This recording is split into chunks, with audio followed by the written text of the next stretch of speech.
Live from the Business RadioX studio inside Renaissance Bank, the bank that specializes in understanding you. It's time for North Fulton Business Radio. And hello again, everyone. Welcome to another edition of North Fulton Business Radio. I'm John Ray, and folks, we are broadcasting from inside Renaissance Bank on Main Street in beautiful Alpharetta. Hey, folks, if you're looking for a better experience from your bank, if you're looking for a bank that's big enough to handle pretty much any need you can throw at them, if you're looking for a bank that's involved in the community, one evidence of that is working on PPP loans for businesses that weren't even customers of the bank. Wow. If you're looking for a bank that's small enough, though, to do their work in a personal way, Renaissance Bank ticks all those boxes. And I know that personally through the work that I do for me and my clients. So if you want to be in touch, go to renaissancebank.com and find a local office and give them a call. Set up an appointment and go see them, and I think you'll be glad you did. Renaissance Bank, understanding you, member FDIC.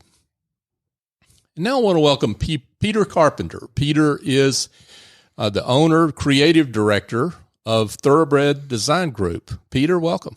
Thank you very much for having me here, John. Yeah, it's a pleasure. Pleasure to have you back. You're an old friend, old guest of the show, so. Well, you're not old. I am, but it's all relative. For sure. So for those that don't know about Thoroughbred Design, how about giving us a little introduction to what you're up to? Certainly. Thoroughbred Design Group was my baby. It was a graphic design and marketing agency, kind of evolved from my experience in the graphic design world, and something that I've always wanted to do. So celebrating 24 years in business this year. Congratulations. Thank you. That's awesome. But we work with our clients to develop and improve or update their brand.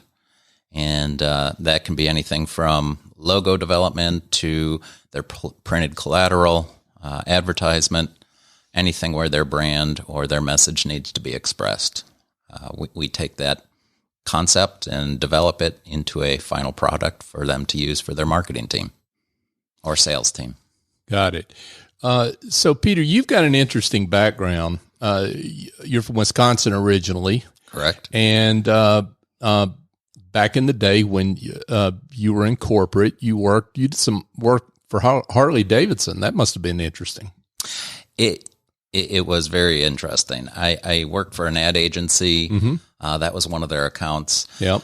To say I worked on Harley Davidson stuff, maybe a little bit of a stretch. I was out of high school and in college and kind of working as a assistant, mm-hmm. but got to look over the art director's shoulders and saw, where I was on photo shoots and, meetings and saw the art directors working on the advertisements or different items that the Harley Davidson would utilize for their sales team. Sure. And it's fun, of course, an exciting product to promote.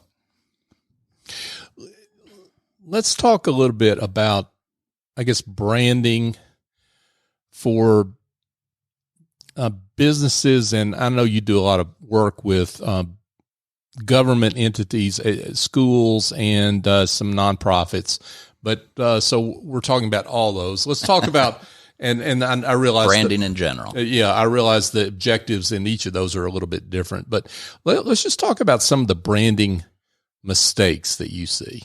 Oh, my goodness. Yeah. We've only got a short time here. I was going to say, hold on. This is not a multi-part show here. So a lot of what I see across the board would some, kind of cull down or surmise to patience. People want, they're excited about their product or their service that they want to offer. And so they rush out trying to make that happen. Whether it is a service to help, someone or someone's business increase their sales or a product that they want to put at retail level, but establishing what that product's message is, what it means and how to be most impactful with, the branding that you surround it with. So it's more than just a logo. It's how that image or how that message of that product or service comes across to the people. So working with the companies to develop that and realize that, having a full Bible or a full kind of background to the purpose of that piece is important. And people will rush to different online sites to get a logo done, and they're ready to go. They think they have it all. And usually a year down the line, when they want to take that logo and go get it embroidered on their shirts, they can no longer find that resource to get them the proper files or, realize that, the logo that online source did for them really wasn't that great. So. You mean that $5 wasn't a at the quite time, the bargain I thought it was, huh? At the time, it can serve its purpose. But, I think people, if they want to invest in that business or in what they're developing, need to look down the future a little bit and, build a better plan for how they develop that product or service. Do you think it's because businesses, let's talk about business owners. Okay. Do you think that it's because business owners are, you said they're in a hurry to get going. Patience is a big thing. Yeah. Is it that? Is it just being too cheap? Or is it maybe something more nuanced, which is that you get into business originally and you don't really know what your brand is because you haven't had the friction that comes from butting up against the market and the market telling you what they value in you. And then you kind of figure out your branding that way. It's a little bit of all of that. Okay. There's going to be different influences no matter how that new business proceeds. And certainly jumping out there and being a pinball, so to say, and hitting the bumpers is going to help shape, what you do and how you change that brand, how you change your message and how you proceed forward. Mm-hmm. But a lot of that bumping can be avoided if it's just thought through properly to begin with. So one way or another, depending on the, endurance of that company or that person, they can make it going either way. But there's also a path of, I don't want to say least resistance, but a better path that if they sit down and, take time to figure out the why to what their brand is, they'll be better off. Gotcha. Of course, money has a big play on it. And I think a lot of companies don't anticipate or prepare for the brand development or their marketing in terms of the economics of, how they budget it out. That's very important. Folks, we're here chatting with Peter Carpenter, and Peter is the owner and creative director at Thoroughbred Design Group. So, Peter, let's chat a little bit about educational institutions and that sector, because you've done a lot of work in that area. Maybe you can give some folks a little background on your experience there and why you focus there, what you enjoy about that. Certainly.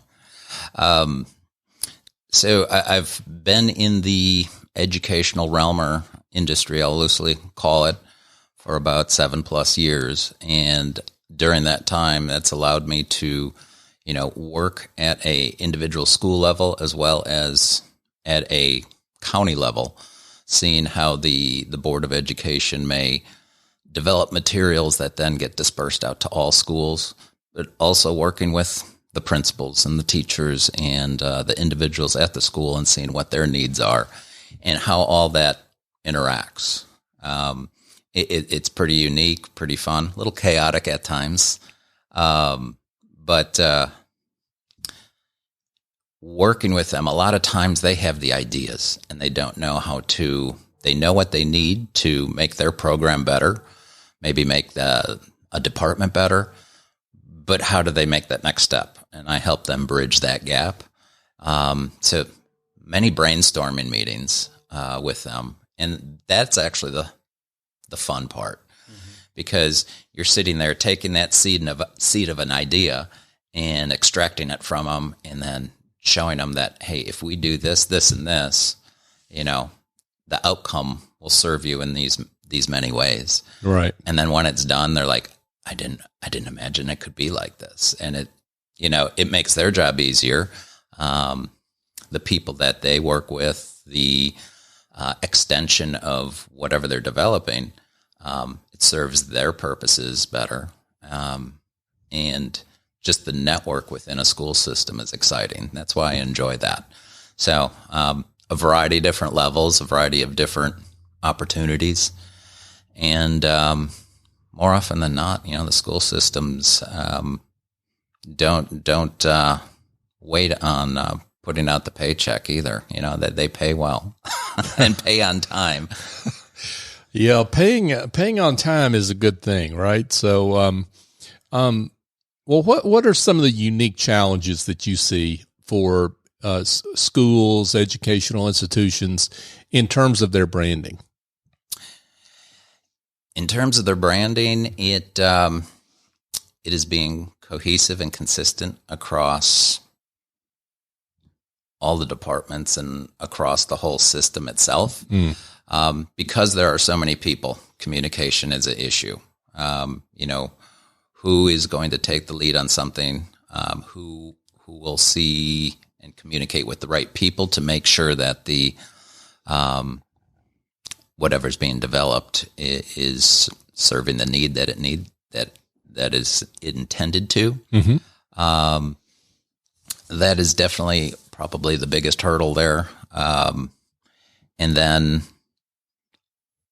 working with the people, sometimes the people that have the needs either don't have the time or don't speak out, so that those needs kind of go unheralded. It's like, well, if you would have said something, we could have included this within the development of a brochure or some sort of informational piece. Sure. And that would have served you better. One of the unique moments I've had with the school system that I work with in the past 2 years was with the onset of COVID. There was a lot of virtual learning. How do these teachers touch base with the kids, communicate with the kids, with the parents? And so there was a development of a lot of online newsletters, a lot of online information that gets shared, is hosted within the school system's website.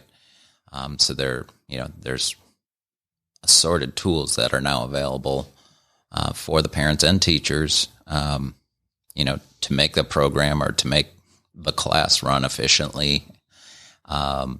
And even little items in the wake of the COVID and kids not being able to socialize, their norm has changed. What does that do to them mentally? And to their learning, to their psychological well-being? Well, there are departments within the system that address that, and whether it's online or printed materials that help guide these kids and help provide them with options or solutions to work through maybe some of the experiences they're having. Mm-hmm. And the leaders in the school are doing a great job at pulling that together and making sure that the kids have the needs or the resources that they need to do the best within the confines of what's going on. So, Peter, you have been involved in a particularly interesting project related to the Forsyth County school system, the Focal Center. Talk about that. Talk about the Focal Center. The Focal Center, Forsyth County Arts and Learning Center, just opened this past December, and it is a fabulous facility that has three stages and allows the whole school system and beyond that to utilize this center for performing arts, whether it's a concert, music, a play, working together in larger groups. But as they opened, it was, okay, how are we going to address the signage within the building? How are we going to announce the grand opening? So helping them develop, taking the existing brand and applying that to the messages and the needs that they had at the current time. So providing, a map to, here's how you walk, here's the different rooms within the building, and, how to take a self-guided tour, what features to look for. All that material and information needed to be put together in a manner of speaking, both for printed and online use. So working with them to develop that was great, as well as the signage. They worked with several local businesses to sponsor in their main theater. They have a sponsor that sponsors the main theater, so there's signage outside. But within the theater itself are suites. And so there's availability for businesses to sponsor those. Well, of course, they want some accolades, so putting a nice and kind of brand-relevant sign that, measures up to the opulence, if I will. I mean, it's not over-opulent, but it is a very nice theater. And helping them put together all those materials has been a wonderful project and adventure that we went on. Yeah. Well, this is a great example of what we were talking about earlier. I mean, you have the opportunity, if you're branding correctly, to give great signals to, in this case, the community, those that you want to use the facility, right? That this is a cutting edge facility that, hey, you're going to want to know about and utilize and attend events there and that kind of thing. Branding is a part of that, right? It's not just about opening the building and they'll come. Very true. And the word has gotten out, and there are schools outside the county who have inquired and solicited, and I think have established dates for them to come in for graduations, performances, tours. There is an interest, as well as different musical or theatrical professional acts, giving them an opportunity to come through and utilize the theater and share a performance. The theater seats about 1,800 people, and I believe is it's one of a kind within Georgia. Oh, really? So it's a wonderful facility, and for the kids, but also beyond the system of kids to have people use and take advantage of, and it's a great, great focus or great draw for Forsyth County to have that as a option. And it's hard when you've got a $5 logo to indicate that you're unique in the state of Georgia in this case, right? So that's really the point, I guess, to just bring it down to the bottom line, right? Well, true. And the school system, which branded that, did a fine job on putting together their brand. It is of interest as a side note. The architecture and the logo are representative and influenced by Frank Lloyd Wright. And if you go online and look at their logo and their building, it looks like branches of trees, kind of in a geometric style, and it's beautiful and speaks to a lot of what happens there in the upward and outward reaching of what the performing arts allows for young ones. So, Peter, let's shift gears here just a little bit, because you have got some thoughts in terms of, I guess, what's been going on with you and your practice about work-life balance. So talk a little bit about kind of what your journey has been in that regard. Certainly. Work-life balance has always been a important kind of to do every year for me.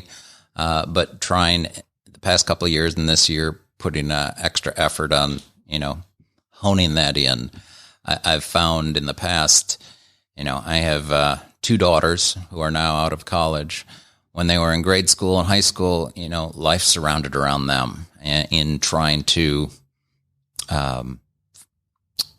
make a business work and, make it profitable and just stay upright. Sure. And balance the kids and their schedules.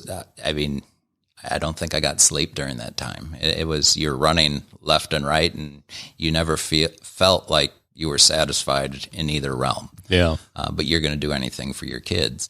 Now that my kids are older and adulting, I can refocus that attention back to the business a bit. But I don't want to lose the balance of life and being a father and enjoying things personally as well.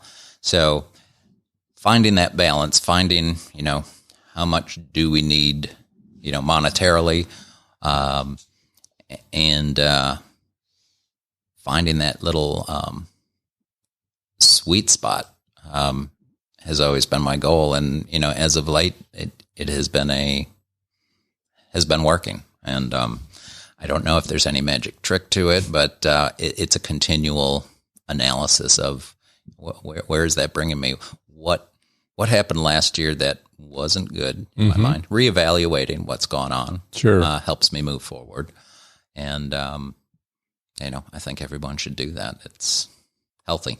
Yeah, for sure, and particularly those of us that are solopreneurs or own small businesses where we really don't have someone day to day to sound check us, right? So true. Yeah. Yeah.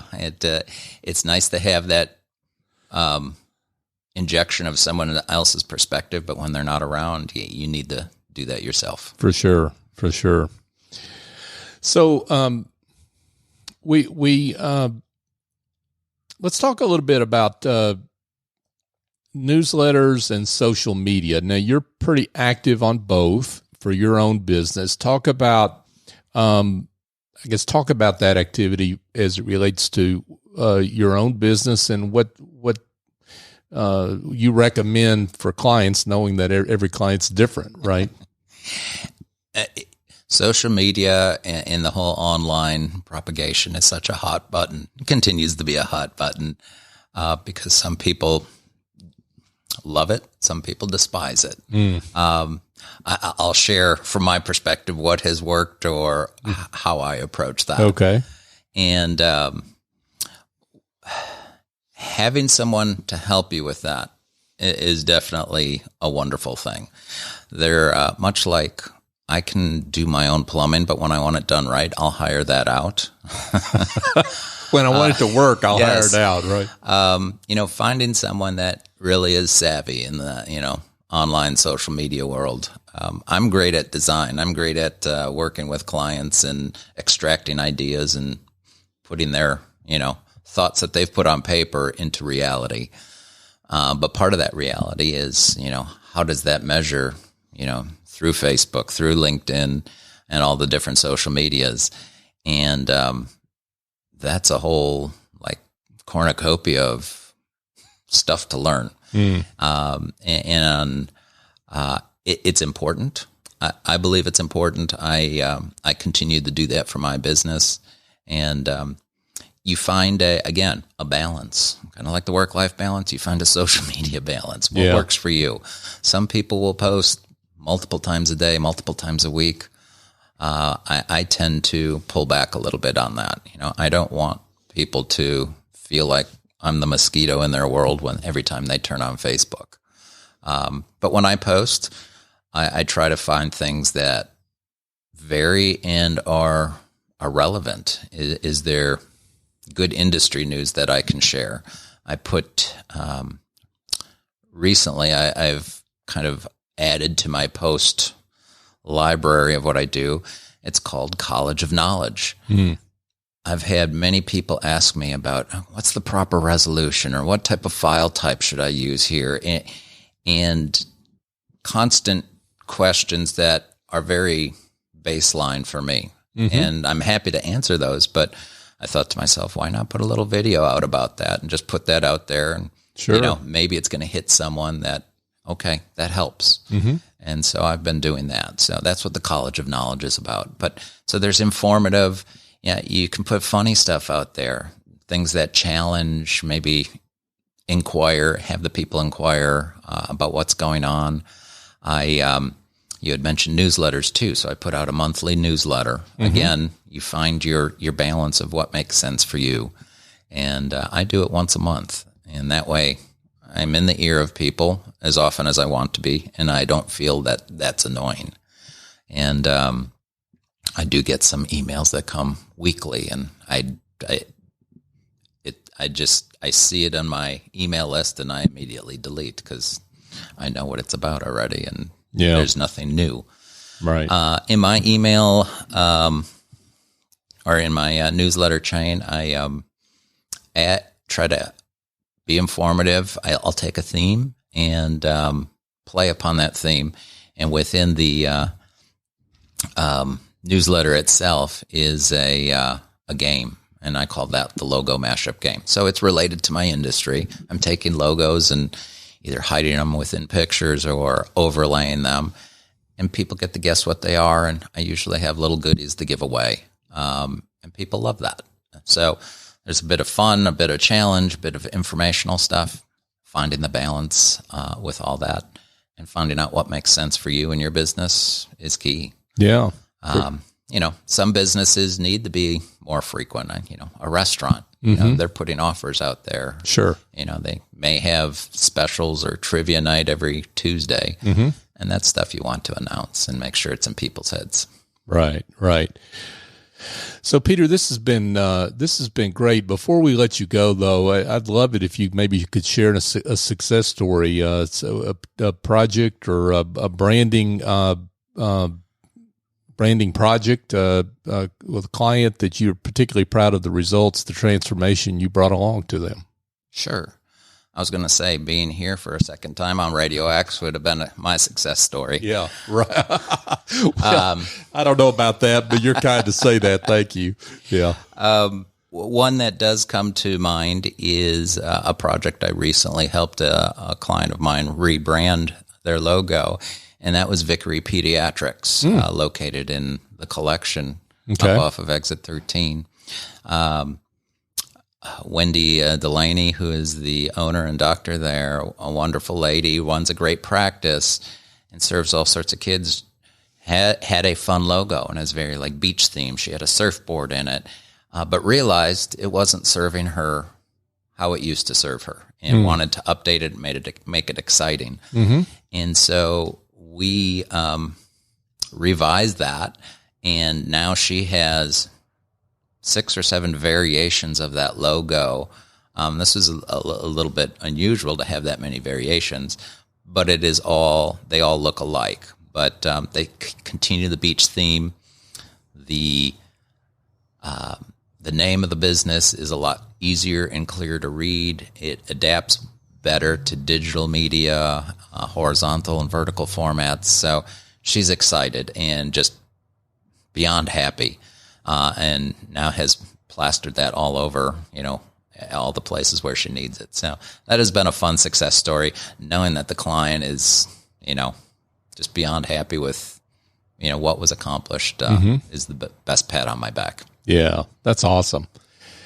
Peter Carpenter, folks, he's the creative director and owner of Thoroughbred Design Group. Peter, this has been great. And thank you, John. This has been wonderful. Yeah, great to have you Glad back. Talking. Happy Valentine's Day. Happy Valentine's Day as we record this.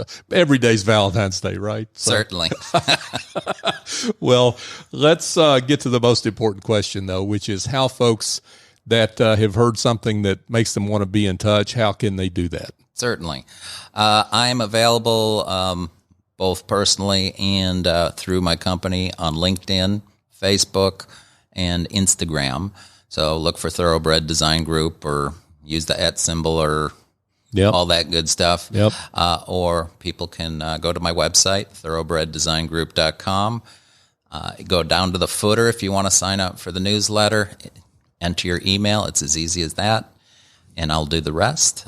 Or give me a call, 404-510-8910. Happy to talk to you at any time. Peter Carpenter, folks, with Thoroughbred Design Group. Peter, thank you so much for coming in. Thanks, John. Have a wonderful day. Yeah, thank you. Hey, folks, just a quick reminder, A&S Culinary Concepts has a great alternative to that same old drive-through fast food place you've been going to. They call it Let Us Cook For You Meals. Now, A&S Culinary Concepts is an award-winning culinary studio, and they do gourmet corporate catering. So you get an idea about what you'll get when you go order one of those oven-ready Let Us Cook For You meals, and when you take it home. You'll have a much happier family, I promise you, if you give them a try. My suggestion is go to asculinaryconcepts.com. You can look at their menus. You can also get some information on their corporate catering and their corporate team building, their Big Green Egg boot camps. They've got a lot going on over there. Andrew Traubin, he's the executive chef and owner. He and his team do a great job. So give Andrew a call, 678-336-9196. Or as I mentioned, go to their website, asculinaryconcepts.com.